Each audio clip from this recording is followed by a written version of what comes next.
Welcome to another episode of This Woman Works. I am your host, Mike Patton.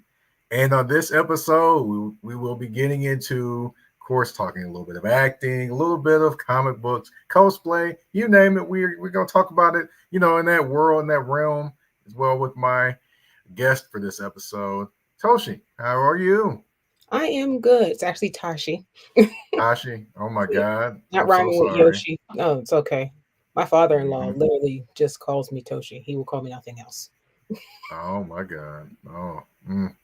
I feel really bad because now I'm like over here like okay. But anyway, we're gonna keep moving with the show. But I just want to thank you for coming on. Definitely going to get into your journey. Talk about some Marvel, maybe some Marvel comic books, maybe a little bit of cosplay, Maybe. maybe go into a little bit of that and more. But first, of course, like I open up every show, I open up with the Black Girl Magic moment. Could be an event, could be a person. This episode is definitely going to be a person, and that person is Viola Davis. For those that don't know, she is the third Black actress to ever do reach EGOT status. Basically, for those that don't know, that's Emmy, Grammy, Oscar, and Tony. Of course, she got the Emmy for How to Get Away with Murder in 2015. The Grammy, she actually did an audiobook of her memoir Finding Me. She got a Grammy for that. Oscar for Fences, which is with Denzel Washington. Of course, everyone's going to remember that movie for the performance that she had in that. And then also the Tony for King Hedley, which was actually a play that Mhm. she did on Broadway, as well as Fences, that she actually did the play as Yep. well as the movie, which a lot of people don't know that either.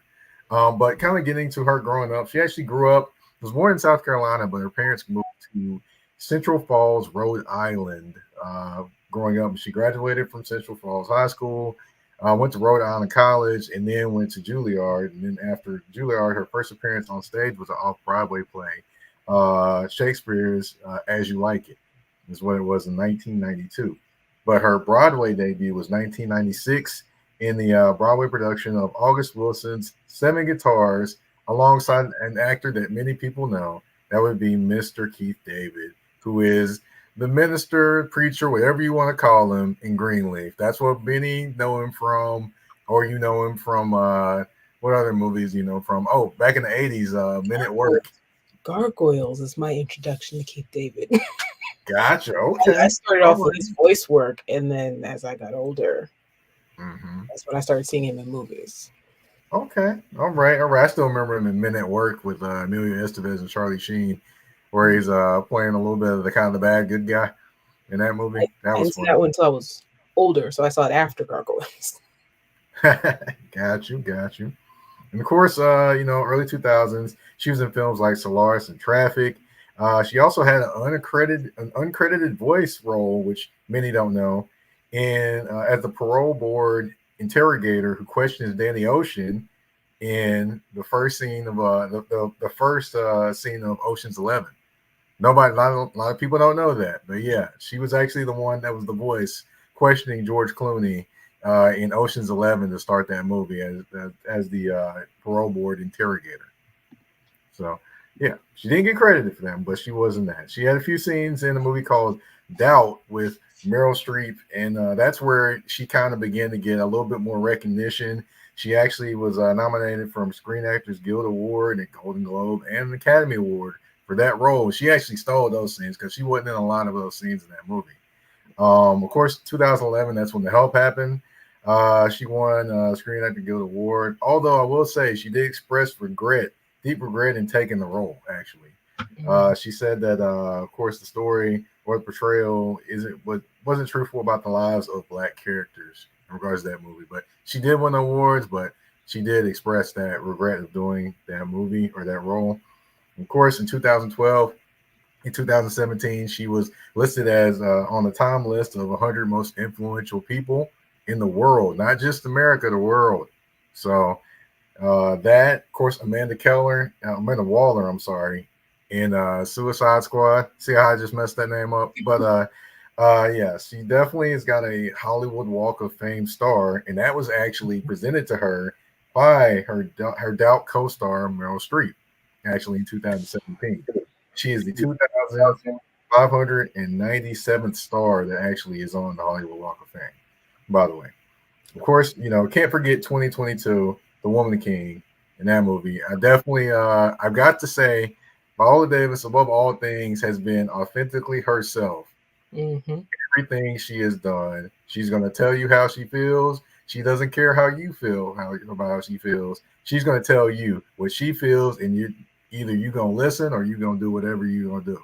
But she's going to authentically be Miss Viola Davis, and I want to kind of give her flowers, give her a salute for all the great, wonderful things she has done in building up her career and just being authentically who she is and being an example for black women and black women as actresses and things like that as well, through Hollywood or wherever they may be acting, whether it's a play or anything of that nature. Got to give her props. Now, do you have anything you want to add to that? No, you had that as a theater nerd. I didn't know a lot of that actually. I did not know about the Ocean's 11, and I've seen that movie several times with my dad. So I did not know that, but a lot of her theater journey I knew about because I'm a huge theater nerd. But no, yeah, I love Viola Davis. She is amazing. Yeah, she definitely is amazing. And even though, I would say this, even though the Suicide Squad movies weren't exactly the greatest, she still did her thing in Mhm. those movies and she played that role to the T. To the Yes, T. she killed it. So much so that James Gunn is going to put her probably in the other movies and not kill off her character. I'm like, okay, cool. So I she think she's survived. supposed to be possibly getting her own series too. Oh, wow. That would be amazing. Amanda Waller standalone series, and Viola Davis is gonna be in it, so I'm watching. I don't. Yeah, that will make me watch a DC show. And I did watch the one with John Cena. I watched that one too. That one was interesting. Mm, But yeah, it definitely that would yeah, with Viola Davis playing Amanda Waller, that will make me watch it because there's no telling what kind of character she's going to unearth in that whole thing, or what kind of characters will pop up as well. yeah. But speaking of someone that plays characters and does a few different things, let's talk about you. Let's talk about you now. I've got to ask. We got to start off from the young days. Now, where did you grow up? So I was actually born in New York. I was born in Long Island, New York. I was born in Brookhaven. I said Brookhaven, what? But so you know, New York. My dad is from the Bronx. My grandfather, excuse me, used to live in the Bronx. He doesn't anymore, and so they Mhm. were near Broadway. I didn't see a lot of the lights and glitz and glam while we were still living there because we moved down to Atlanta while I was really young. But I used to go back to New York like every summer and would stay at least a month out the summer. And so then I saw some of the glitz and glam. And I used to say my introduction to theater was actually when my father had me watch Cats, which most theater people will tell you that Cats is not the show you want to see if you're trying to get into theater.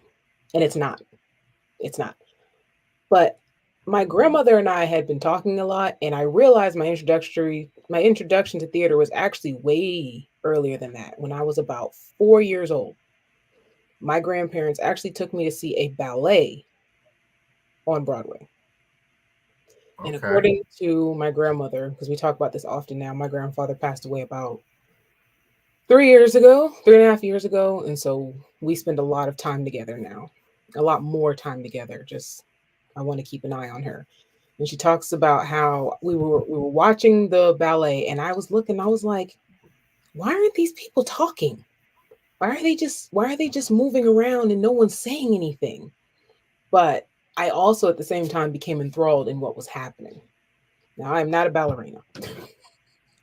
I, I at all. I don't have their flexibility, strength because ballerinas are strong. They have to lift people up while dancing. I don't think people realize that takes a lot of strength. But Mhm. I was enthralled, and so then I saw Cats, and that kind of was like, mm. And then I saw more plays growing up, and I was like, this is really amazing. I love the way that these people get into these roles and the way it seems to make them feel when they're doing it. They seem happy. And I hit middle school and I joined the theater club because I was like, I'm really interested in theater. I think I'll join theater club. There was about 15, maybe 20 of us in that club. Mm-hmm. And ever since we started doing our first production, I was hooked. I love the stage. I love everything about the stage. I love everything about theater. I turned into a theater nerd probably that year. Was the year I officially became a nerd. I became obsessed with Broadway. I became obsessed with theater. I became obsessed with going to see plays. All I ever really wanted people to do for me was take me to see a play. Like, what do you want for your birthday? I want to go see a play. We're in Atlanta, so like this is at the Fox now. I want to go see that. This is at the Fox. I want to go see that. And I actually Mm-hmm. continued that on through high school. I joined theater in high school. I actually joined the advanced theater course my senior year in high school. I graduated. I went to Columbus State to study theater education because my mother would not let me go to school just to study theater. um, Mm-hmm. They said I you gotta have that fallback plan or something, yeah, right? so I wanted to go to Juilliard, but I was not allowed to audition. Oh My mom wow. said, I don't know. Um, I don't know. And so we Mm-hmm. went to schools here in Atlanta that had theater programs. And Mm-hmm. she wanted to find a way where I could do it, but I needed to have something else in there. And education has always been a huge deal. My family, my mother was a teacher for 25 years. Wow. So Columbus Okay. State University has a theater education program. So you get your theater degree and your education degree. And she was like, that works for me. I know there's a fallback. I know there's something else you can do. Cool. Mm-hmm. Good compromise for me. Um, Uh-huh. my freshman year of college, I got pregnant Okay. and ended up dropping out. And then my daughter passed away. And Oh. so I was dealing with that. And so I didn't end up going back to Columbus. So instead, I would take like theater classes. My brother and I both did AMTC for 2 years. Um, Mm-hmm. it's now acting, modeling, Christian something, but it didn't used to stand for that. It used to just stand for like actors, models, talent competition. Now it's a Mm-hmm. specifically like Christian organization. They rebranded maybe 4 or 5 years after we were a part of it. Uh, Mm-hmm. took acting classes with Tyga Graham, who was in Tyler Perry's I Can Do Better by Myself, I believe. Uh-huh. I haven't seen him in Okay. years. And so yeah, it was a lot of that. I was Mm-hmm. still kind of doing stuff here and there, and then I got married and had kids and fell off. Oh. Uh, Okay. I did my last play while I was pregnant with my youngest, who was born with Mm-hmm. trisomy. Well, nope, that was my other daughter, who was born with spina bifida, and the stress of that had me home because I didn't have the bandwidth to do anything else. Mm-hmm. And Okay. so while I was home, I actually started getting to voice acting. Mm-hmm. I've done a little on camera work since she was born, and I started getting into Okay. voice acting. So I've been doing a lot of voiceover stuff for the last 4 years. Uh, Mm-hmm. I've done a few audiobooks. It's a sci-fi audiobook called Lost Children of Andromeda. Then I got Mm-hmm. to play like one of the main villains. It's really Oh, cool. nice. Um, a Did few you have the same voice? no, Did you have the same voice after change your voice? I changed my voice for that role because of the kind of character she is. Mm-hmm. So the story is like this character has like a lot of machine parts. And so I Mm-hmm. wanted to make her sound really scruffy, like almost like her voice box had changed Mm-hmm. because of all the machine parts in her. So she sounds really first she has an accent. And so then I Okay. really like made my voice more scratchy. And so when she Okay. talks, she sounds like this. And so Okay. it's like one of my favorite characters. So I was really cool with that. Uh, Nice. a few audio dramas that you can find on Spotify. Uh, Mm-hmm. a couple animations. I did Hmm. helped a college student with a student project. I did Okay. a motion comic, and I currently just finished recording some lines for an animation for a fellow comic book creator who's doing an animation with spoof animation, and they're Okay. making their comic book into an animated series. Oh, nice. So, Nice. alongside of that, I wanted to get back into, Hmm. acting. And I was like, I think I want to really focus 2024. I want to focus back on theater. Hmm. And so I just threw my hat out there and I saw a play. It's happening here in Atlanta in a few months. Tickets will be Hmm. going on sale in a few weeks. And I was like, you know what? I'm going to go for it. And I got Okay. the role. There we have it. Yep. There we have it.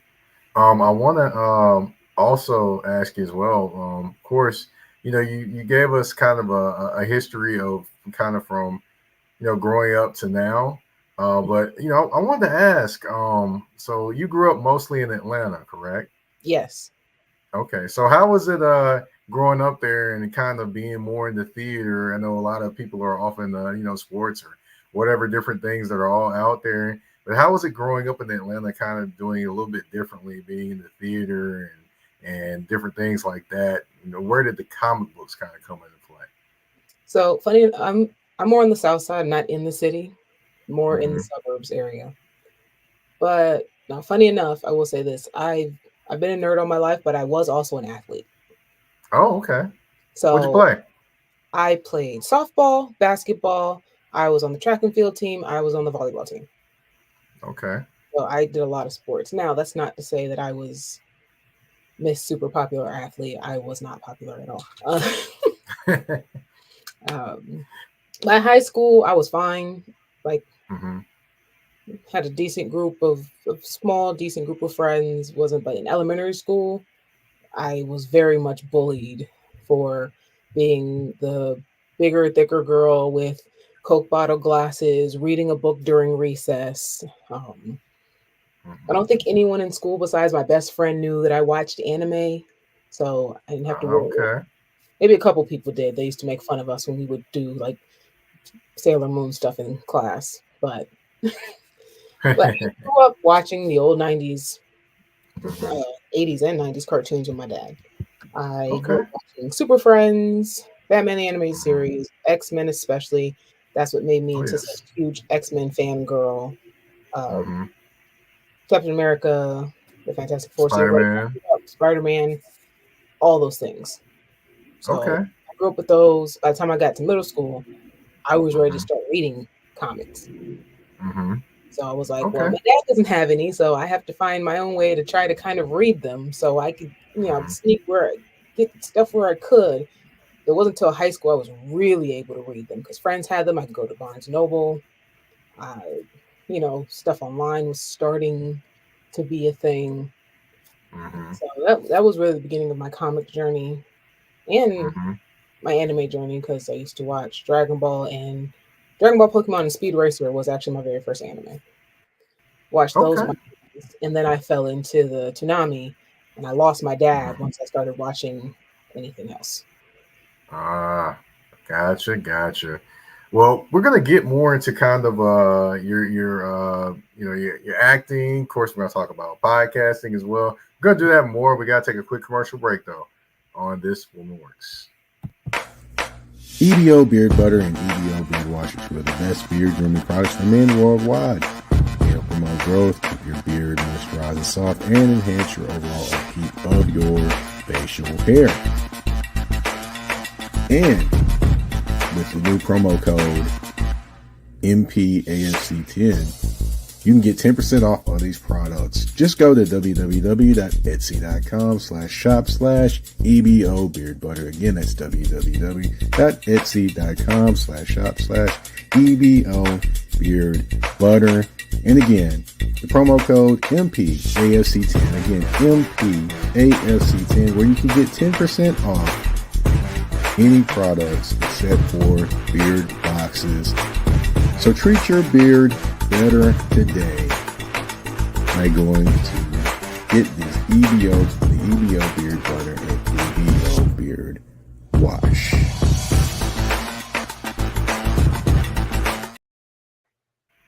All right, and we are back on This Woman Works. Now, of course, like everyone always asks, why are you doing an EBO beard butter commercial during This Woman Works? Okay, let me break it down. Because of course, a lot of men are not necessarily the best gift buyers for ourselves. We always give something for everyone else, but just not for ourselves. So why not advertise it to actually, women as well? Because hey, they can always maybe have the power of suggestion, be like, hey, maybe you need this. Your beard is a little bit too rough.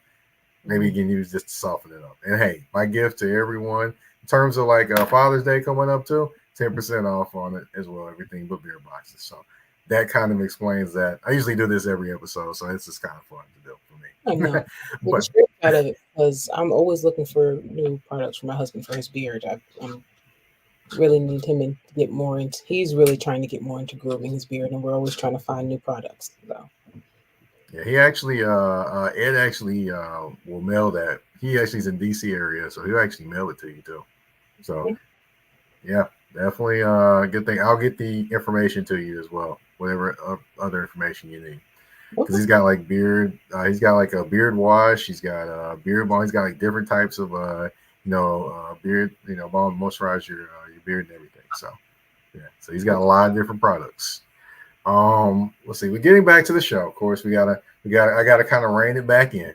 But getting back to the show, of course, I want to talk about the comic books and the podcast. Now, for those that aren't aware, Melanin Minds podcast is your podcast, and for those that aren't aware, can you kind of give them just a kind of a synopsis of what that podcast is about?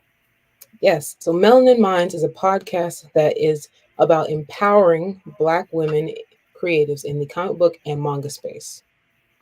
Okay, all right, and I'm pretty sure Storm has been talked about at least one time on there. Please Oh, say Storm has been talked first about. season we talked about Storm Yes. quite a bit because it was at the same time X-Men 97 had dropped.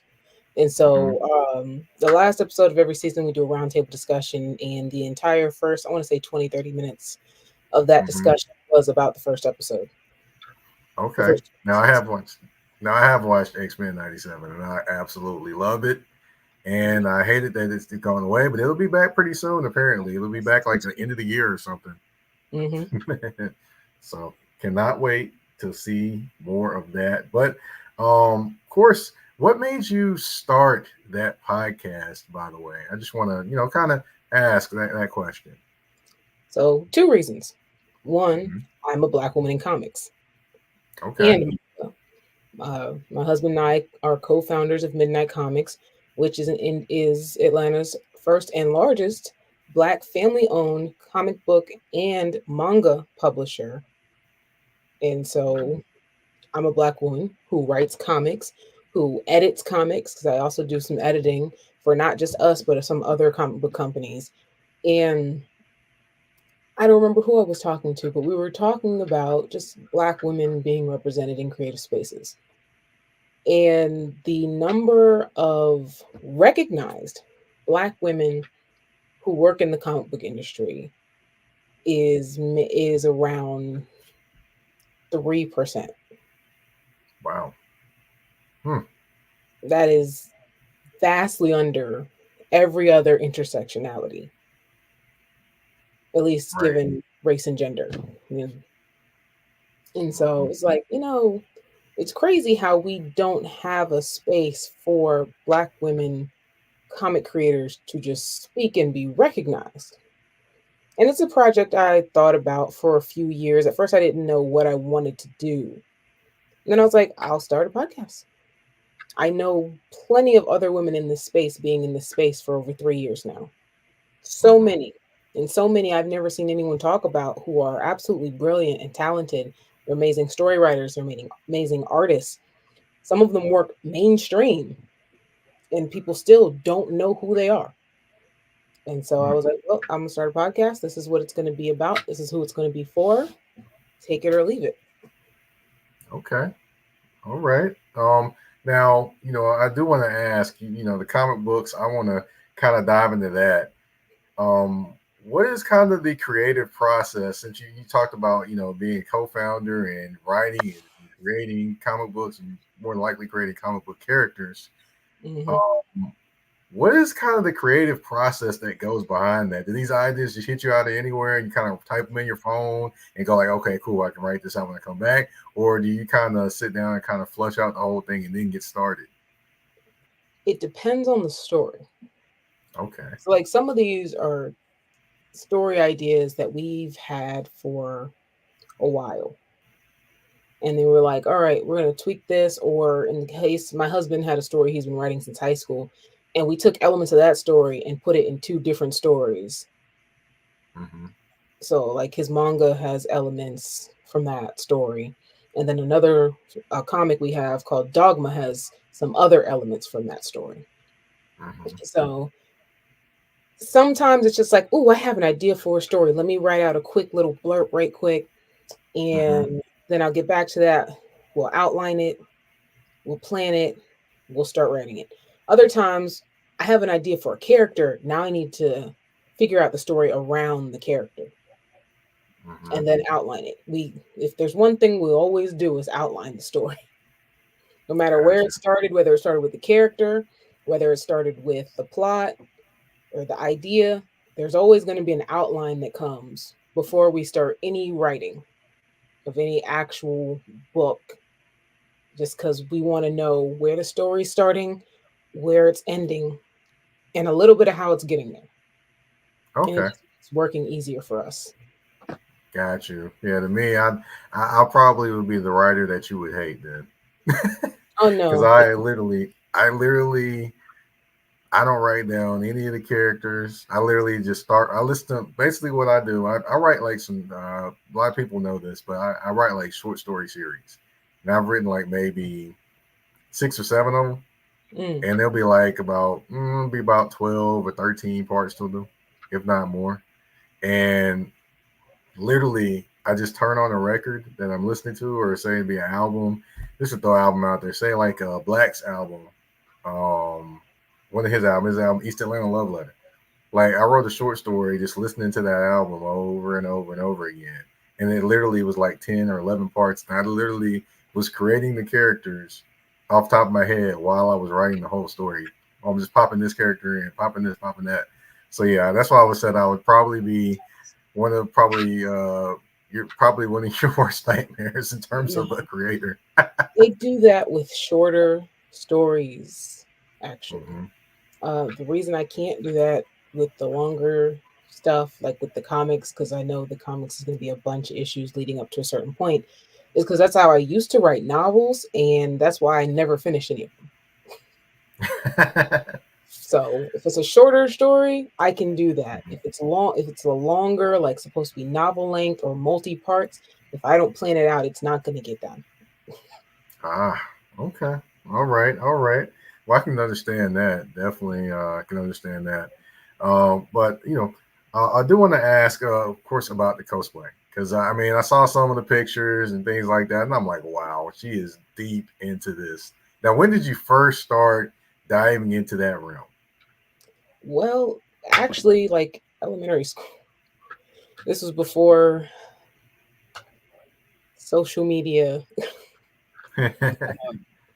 I'm a huge fan of Halloween. I've always liked dressing up.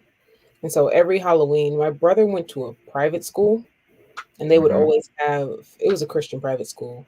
So they would always Hmm. have like their little, whatever they call it, not the trunk or treat, but just their little fall festival thing Yeah. every Hmm. year. And so I Hmm. would just be like, who do I want to dress up as this year? And so, like, one year I dressed up as Wilma Flintstone and I Hmm. had this long white, like, gown. I think it was actually a slip. And I cut the Hmm. bottom of it to look like the bottom of Wilma's dress and put my hair up and boom, Wilma. Uh, Okay. we had Spider-Man costumes, so I did that one year. Man, I can't remember all the costumes I used to do for Halloween.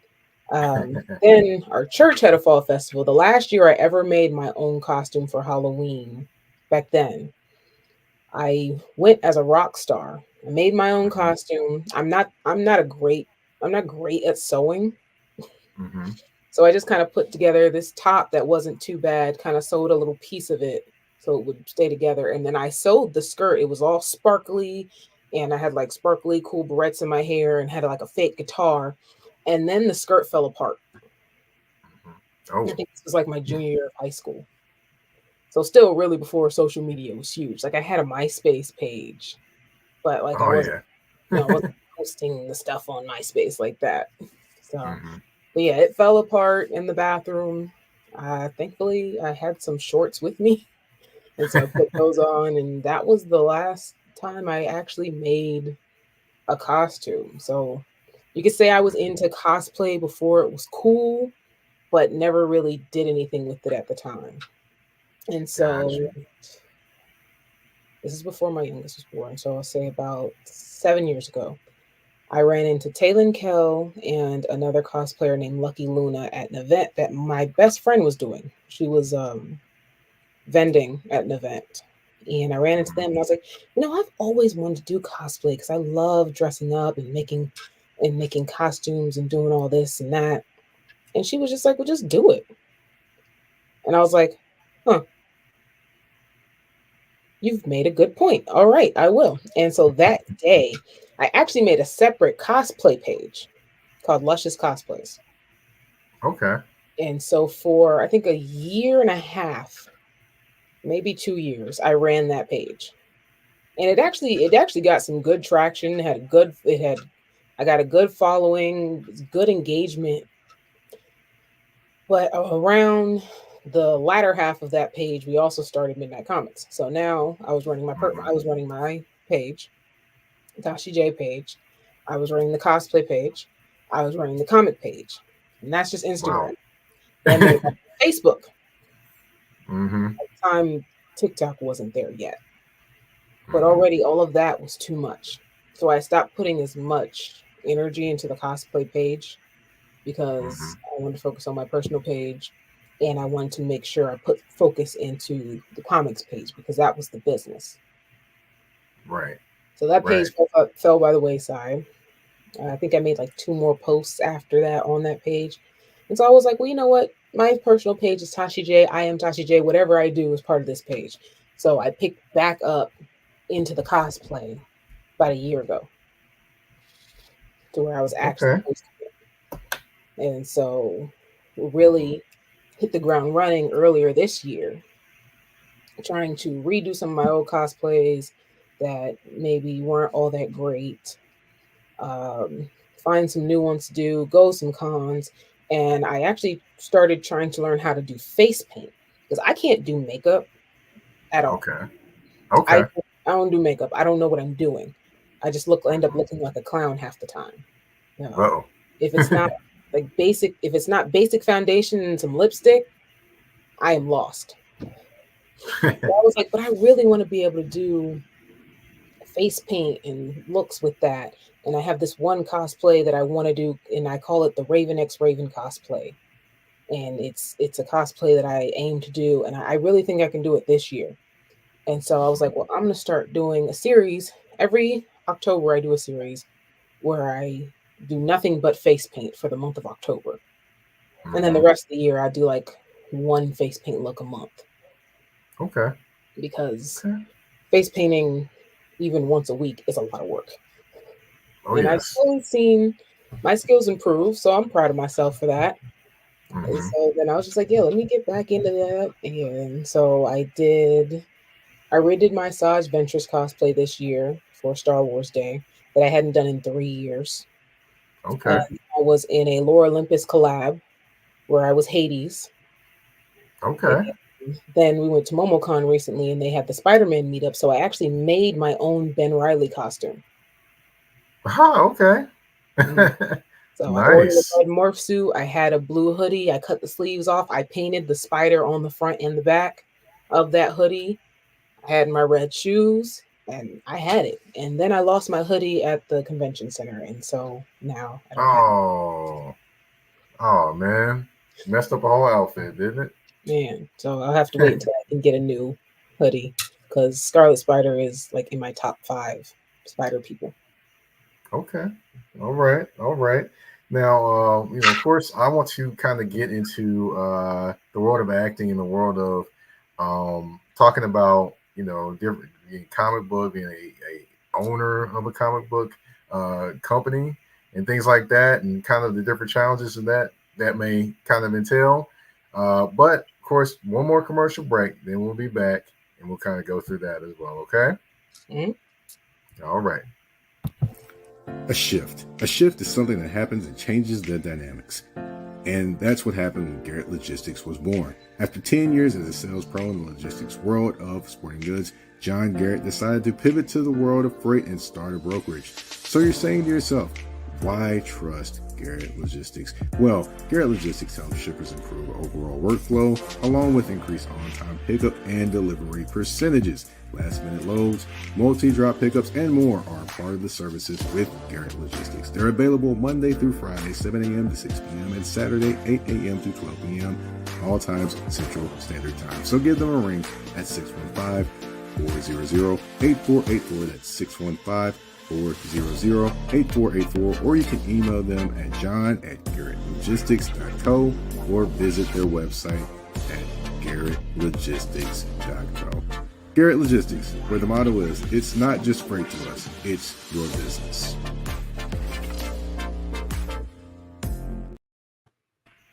All right, and we are back on This Woman Works. Now, for those that don't know, we are on here with Toshi J. Now, I want to kind of get into something as well. Of course, you are a Black woman in a space that, like you mentioned, 3% of the space is Black women. So, what are some of the challenges you have faced kind of in this arena, being a Black woman in this arena? I think the biggest challenge for me specifically is not being taken seriously or just not being acknowledged. Like I don't do it to be acknowledged per Mhm. se, but I just posted some clips on YouTube from my interview that aired last Friday with Sarah Mhm. Mack. Sarah is an artist who she writes her own stuff, but she's also done art for people like Stephanie Williams, who writes for both DC and Marvel. Oh, okay. And we were talking about just not being respected in the nerd and blurred space. And the clip I posted was her and I were talking about how since my husband and I both co-own our company, a lot of the time people will not acknowledge my presence there. Hmm. So people will be like, "Oh yeah, my guy at Midnight Comics, or my dude at Midnight Comics, or oh man, Midnight Comics, you specifically speaking to him, you're doing so good," or "Oh, I love the books," or "Oh man, Lloyd, that's so cool." Like, and it's just like, Hmm. "I know, I'm here too. We both do this." Right. Right. Or you're commenting on a video, it's like, "Good job, my guy. Keep going, King."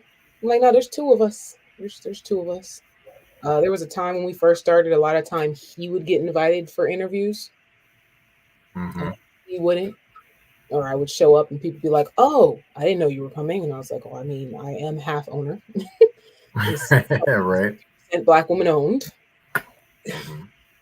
And so Right. he was, yeah. And so I think I was even looking back. We did an interview with the Facts podcast, maybe like a year or Hmm. two, and I actually reached out to him via Twitter DM recently. So I told him, I was like, I was rewatching our interview with you, which I very much enjoyed. And I want to thank you for something. And that being the only person to, at that early time when we first started doing stuff, to address me directly when asking us questions. Mm. Because normally it would be either addressed to him or it would be addressed vaguely, assuming he would be the one answering the question. Ah, got you, got you. Yeah, that's not cool at all. Definitely you got to acknowledge people in business, and when you get yourself in trouble when you don't acknowledge people in business, and especially when you don't acknowledge the work that a Black woman has done in the business as well. Yeah. That I totally understand that, and wow, I hated that you had that happened to you, The crazy thing is, because you are talented, so you don't deserve to be slighted like that. No, and not I at have all. anxiety, so like a lot of the time, if you're not addressing me, I'm gonna just let him answer the question. Like, no, go ahead, whatever.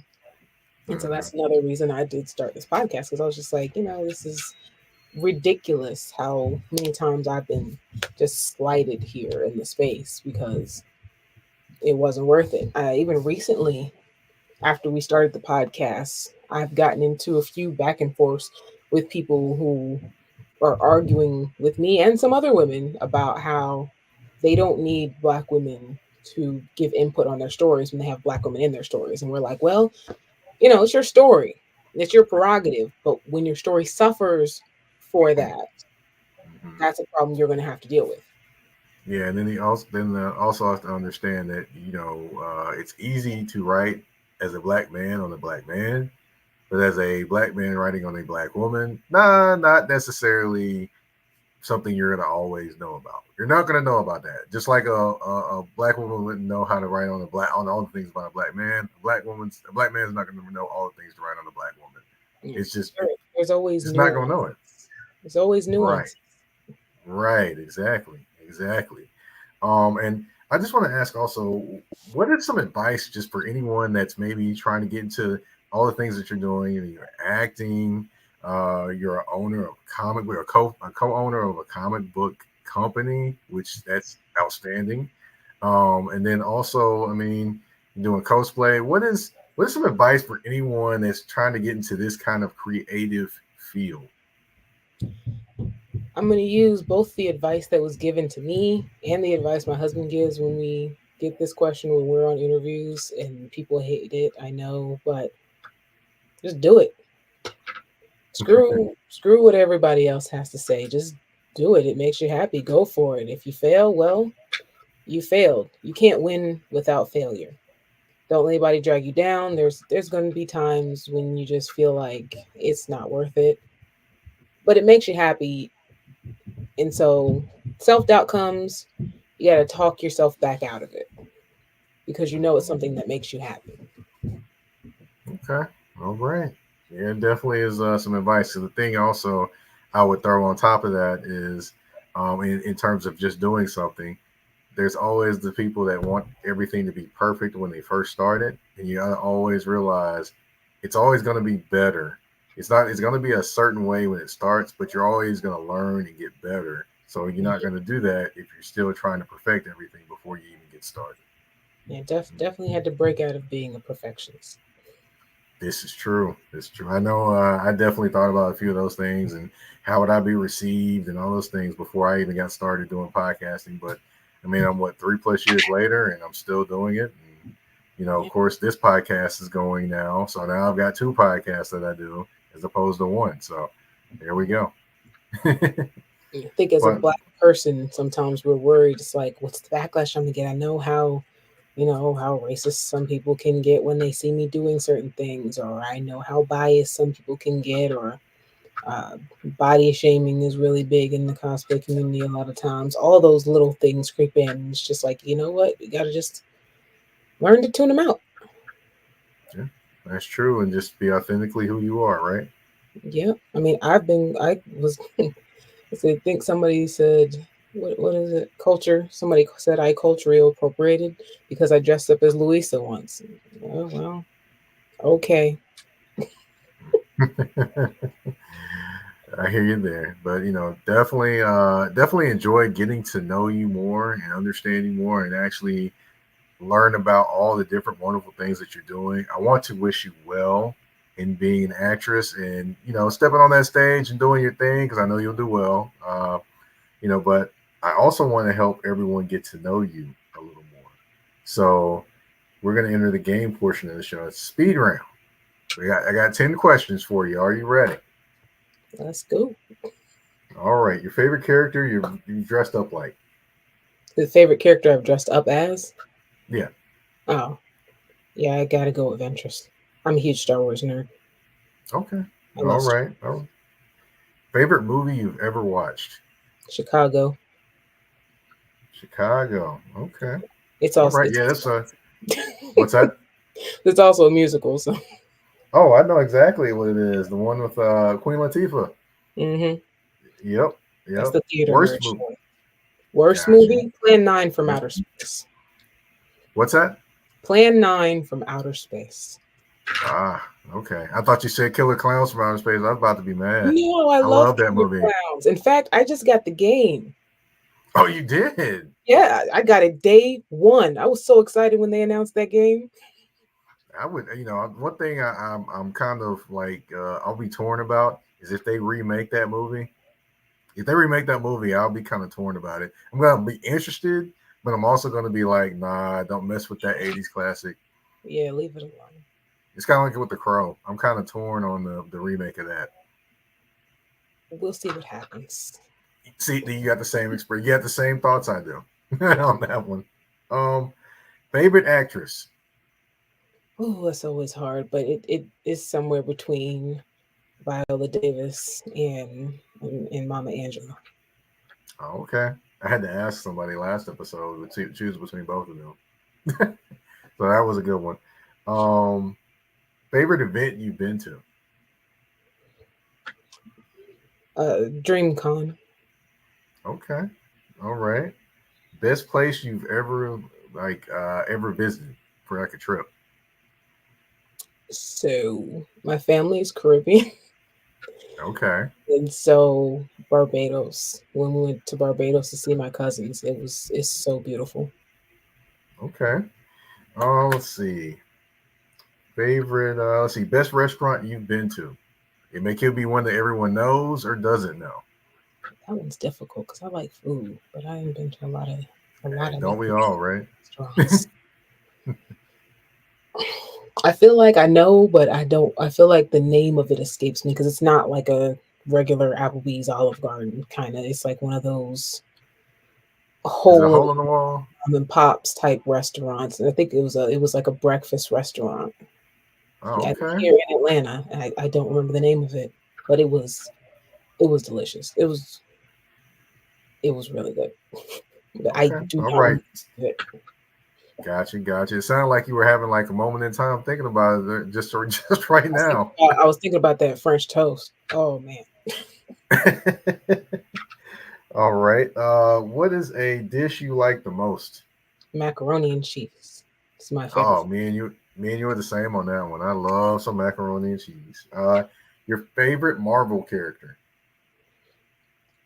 of all of Marvel, or like comics or MCU. Comics. It's always going to be an X-Men character, but it's always hard to choose. Mystique or Storm or Rogue. Those are my top three. We'll stay there. All right. Well, just for kicks, your favorite MCU character?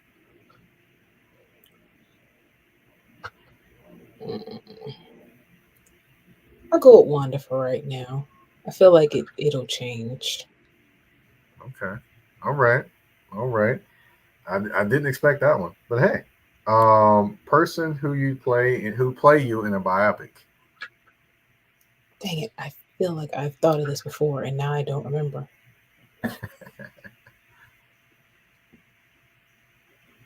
I know for me, I would want Michael B. Jordan to play me. I don't think he had enough hair to play you. Your hair is longer than his. Well, you look, hey, the Black Panther movie. Hey, he can throw them extensions in. He'd be all right. This is true. But they won't necessarily look like locks like what I got. But hey, it'll work. Yeah. Hmm. Just don't look as bad as the ones that God, what's his name rocked in the Eminem movie. Just don't look as bad as those, man. Just Yeah. That's a hard one. I swear at one point I had one and then I don't remember who it was. I'll give you another one. I'll give you another question. Replace that one. All right, you got to sit down with someone and you eat dinner with them, and someone to pick their brain. Who are you taking? Ooh. Dead, alive, fictional, real, Dead or all alive? of All those realms, just bring them all in. No, I think one of the people I've said before for that is Queen Latifah. Okay. Because Yes, Queen she's mastered Latifah. so many different skills. Mm-hmm. Right. Right. Now that I will say this, I do love The Equalizer. I don't miss that show. I watched every single episode of every single season of The Equalizer with Queen Latifah. That show it's got me hooked. That one and 911. I watched both of those shows. I have not missed any of the episodes of any of those shows. I don't think Mm-mm. I had access to Equalizer because that was on. What was that on? It's on CBS and then runs on Paramount. Yeah, we didn't have Paramount at the time. Do we even have it now? Now I got a thing. I got is I've got a YouTube, so YouTube TV. So I'll mess around and hit the library. Either. What's that?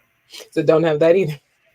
Well, we got YouTube TV, and what I do is I actually save that to the library. So then what happens is every single episode when it comes on, even when I miss it when it goes on right at that time, I can go back and watch it and and fast forward through the commercials and everything. Nope, don't have YouTube TV, don't have Paramount, and don't have regular cable. I hear you there.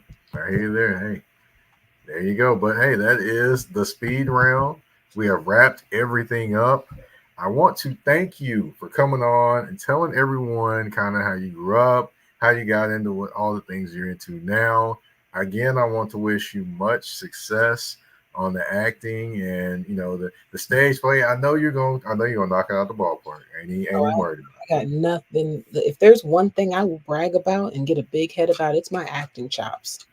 And I have it. got Mhm. nothing but compliments from the director. So I know I'm good. Oh, okay then. All right. Well, let me go on and ease back then. What's that? I said, but thank you for having me on though. It was very Yeah, pleasant. yeah. Of course, of course. If you can, tell everyone where they can find you on social media. Tell everyone where they can find Midnight Comics, all those different things. And oh, and by the way, I do have someone I may need to connect you with. I think he has a very, very good comic that you may be interested in. So, Okay. by the way, yeah, tell everyone where they can find you on social media and where they can find Midnight Comics, the cosplay, everything. Okay. I'm gonna start with me this time. Usually on Melanin Minds, I start with Midnight Comics. I'm gonna do it the other way Okay. around. So you can find me everywhere except for YouTube and Facebook at official_Toshi J, all one word. On YouTube and Facebook, you can find me at Toshi J89. And then you can find Midnight Comics at midnightcomics.org or everywhere as Midnight X Comics, except for YouTube and Facebook, where it is Midnight Comics. Okay.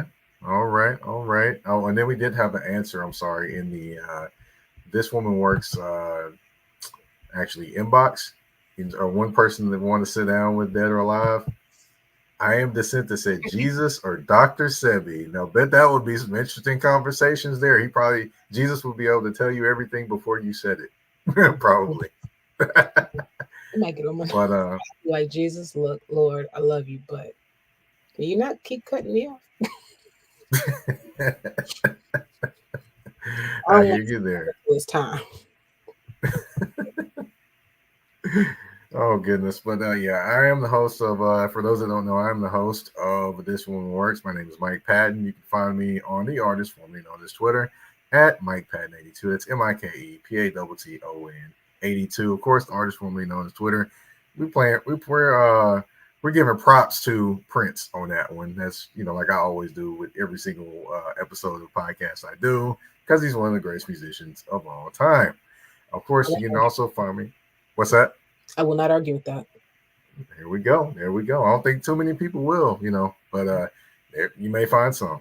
But on Instagram and Threads, you can find me at that's THA, not THE, _general_MP. Of course, you can find This Woman Works on YouTube and on Spotify and maybe a few other places, trying to work out a few things there. I want to thank you, everyone, for tuning into this episode. I want to thank again Toshi J. Thank you for all the great, wonderful knowledge. Again, wishing you well on your debut on the stage again, or your re-debut, I should say, on the stage again. Thank you everyone for tuning in to this episode of This Woman Works. We're out. Peace.